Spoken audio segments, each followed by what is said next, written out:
नमस्कार, दैनिक shift time में आप सभी का बहुत बहुत स्वागत है। 3 चरण के मतदान समाप्त हो चुके हैं। अब रिजल्ट के लिए हर एक को बेसब्री से इंतज़ार हो, चाहे वो जनता हो, चाहे वो सियासी पार्टियां हों। ये आने वाला समय बताएगा। 8 अक्टूबर ही तय करेगा कौन जीता कौन हारा, किसके सर पर यानी कि जनता ने किस पर अपनी जीत का सहरा परचम लहराया और किसे निराशा हाथ लगी, आने वाला समय बताएगा। उसी से जुड़ी एक खबर है, बताना चाहेंगे। इस बार जो है 5 नामित विधायकों की अहम भूमिका होगी सरकार बनाने में, यानी कि 5 नॉमिनेटेड एमएलएज, इनकी अहम भूमिका होगी और इन्हीं से तय होगा बहुमत का आंकड़ा, यानी मेजॉरिटी का आंकड़ा इन्हीं 5 नॉमिनेटेड एमएलए से बहुमत का आंकड़ा तय होगा। बताना चाहेंगे जम्मू कश्मीर में 5 नामित विधायक सरकार बनाने में अहम भूमिका निभाएंगे। वहीं पर इन्हीं के साथ सरकार बनाने का दावा पेश होगा। पहली बार विधानसभा में कश्मीरी विस्थापितों और पीओजे को सीधा प्रतिनिधित्व मिलेगा। अन्य विधायकों की तरह अधिकार भी मिलेंगे।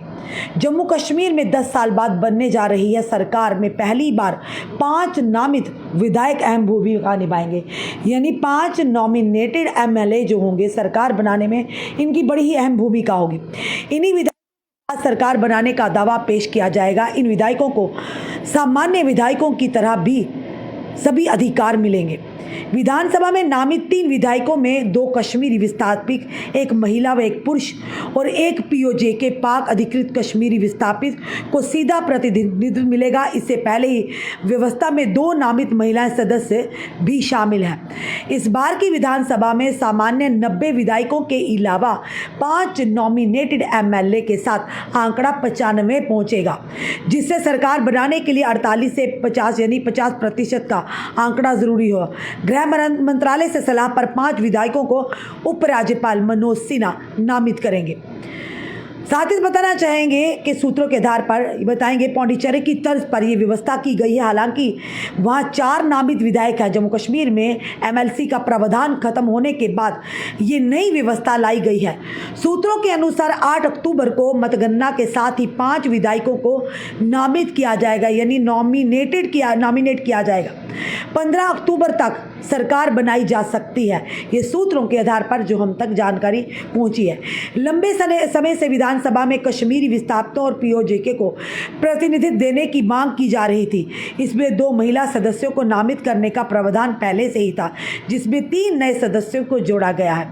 पूर्ण गठन अधिनियम 2019 में 26 जुलाई 2023 को संशोधन कर नामित विधायक सदस्यों का प्रावधान लाया गया था।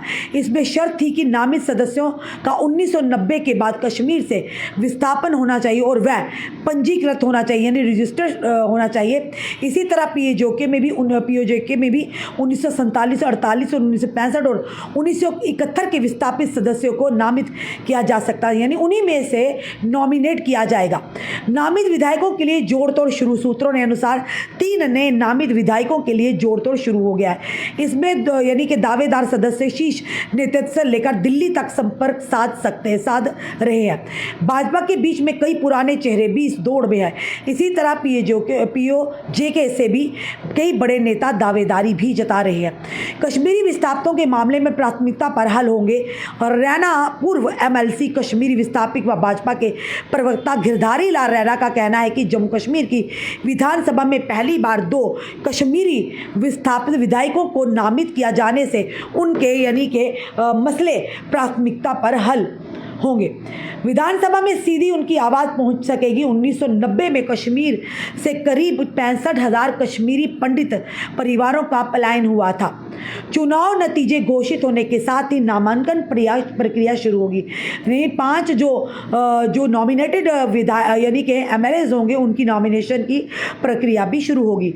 भाजपा के मुख्य प्रवक्ता सुनील सेठी ने कहा कि नामित विधायकों को सामान्य विधायकों की तरह सभी अधिकार होंगे। चुनाव के नतीजे घोषित होने के साथ ही इन सदस्यों को नामित करने की प्रक्रिया की जाएगी, ताकि सरकार में इन्हें शामिल किया जाएगा। ये बड़ी खुशखबरी की बात है। कश्मीरी जो विस्थापित हैं उनके लिए, पीओजे के रेफ्यूजीज हैं उनके लिए अब उन्हें भी प्रतिनिधित्व मिलने जा रहा है।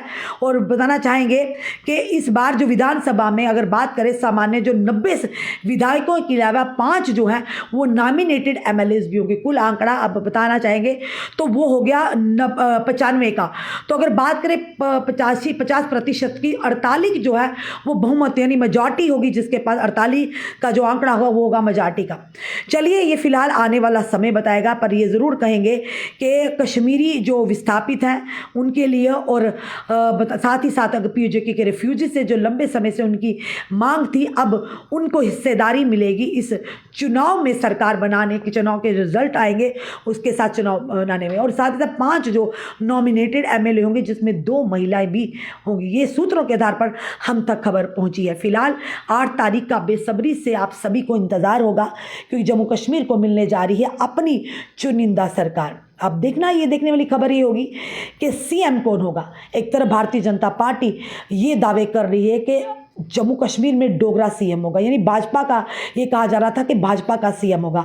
अब यहाँ समझने की स्थिति है कि डोगरा क्या सिर्फ भाजपा में ही है या अन्य भी कोई पार्टी में जो लोग, जो एमएलए होंगे या जो जीत कर आएंगे उनमें से भी डोगरे होंगे। ये बड़ा सवाल बार बार ये कह रहे हैं कि सिर्फ डोगरे एक ही पार्टी में नहीं बल्कि डोगरे तो अन्य पार्टियों में भी होंगे। अब देखना है डोगरा सीएम की तर्ज पर कौन इस दौड़ में आगे आता है और किस पर कौन जम्मू कश्मीर की कमान एज ए सीएम संभालता है। ये सारी बातें हैं जो ये आने वाला समय बताएगा। 8 तारीख का इंतज़ार रहेगा, कुछ ही दिन बाकी हैं। और ये ज़रूर कहें कि जिन नेताओं ने भी इस रणभूमि में उतरकर इस मैदान में मुकाबला किया है, उनकी किस्मत का फैसला अब बैलेट बॉक्स में बंद हो चुका है। 24 घंटे निगरानी में है वो बैलेट बॉक्स, जिससे खुला जो पिटारा खुलेगा वो 8 अक्टूबर को उन्हीं से इन नेताओं की किस्मत का फैसला होगा। कई नेताओं का पॉलिटिकल करियर भी दांव पर है। फिलहाल आपका क्या कहना है ज़रूर कमेंट बॉक्स में कमेंट कीजिएगा। इस वीडियो को शेयर भी कीजिएगा। जुड़े रहिए हमारे साथ अगले अपडेट के लिए। जय हिंद जवान।